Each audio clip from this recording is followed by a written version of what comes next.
நல்லம்பள்ளி அருகே அபாய நிலையில் சாலையை கடந்து சென்று சுகாதார வளாகத்தை பயன்படுத்தி வரும் அரசு பள்ளி மாணவ மாணவிகள். விரைந்து நடவடிக்கை எடுப்பாரா தருமபுரி மாவட்ட ஆட்சியர் அவர்கள்? தருமபுரி மாவட்டம் தின்னஅள்ளி ஊராட்சிக்குட்பட்டது பூமரத்தூர் ஊராட்சி ஒன்றிய தொடக்கப்பள்ளி. 1 முதல் 5ஆம் வகுப்பு வரை இயங்கும் இந்த பள்ளியில் பூமரத்தூர் மற்றும் அதன் சுற்றுவட்டார பகுதி கிராமங்களைச் சேர்ந்த 60க்கும் மேற்பட்ட மாணவ மாணவிகள் படித்து வருகின்றனர். இப்பள்ளி சுற்றுலா தலமாக உள்ள வத்தல்மலைக்கு செல்லும் வத்தல்மலை தருமபுரி பிரதான சாலையோரத்தில் பள்ளி அமைந்துள்ளது.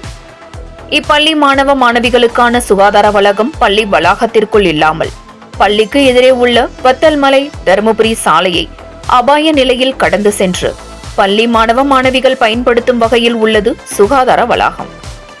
இந்த பள்ளிக்கு எதிரே உள்ள சாலை வழியே சுற்றுலா தலமான வத்தல்மலைக்கு நாள்தோறும் ஏராளமானோர் மோட்டார் சைக்கிள்கள், கார்கள் மற்றும் அரசு பேருந்து மூலம் சென்று வருகின்றனர். இவ்வாறு பரபரப்பாக காணப்படும் இந்த சாலையை கடந்துதான் பூமரத்தூர் அரசு துவக்கப்பள்ளி மாணவ மாணவிகள் தங்களது இயற்கை உபாதைகளை பள்ளிக்கு எதிரே உள்ள சுகாதார வளாகத்திற்கு பள்ளி நாட்களில் ஆபத்தான நிலையில் பயன்படுத்தி வருகின்றனர். அபாய நிலையில் பள்ளி குழந்தைகள் பயன்படுத்தி வரும் சுகாதார நிலையத்திற்கு மாற்றாக பள்ளியை ஒட்டியோ பள்ளிக்கு பின்புறமோ சுகாதார வளாகம் பள்ளி மாணவ மாணவிகளுக்கு அமைத்து தரக்கோரி அப்பகுதி பொதுமக்கள் மற்றும் பெற்றோர்கள் தரப்பில் பல முறை சம்பந்தப்பட்ட நல்லம்பள்ளி வட்டார வளர்ச்சி அலுவலர்களுக்கு கோரிக்கை விடுத்தும் இதுவரை எவ்வித நடவடிக்கையும் எடுக்காமல் மெத்தன போக்குடன் அதிகாரிகள் செயல்பட்டு வருவதாக கூறப்படுகிறது.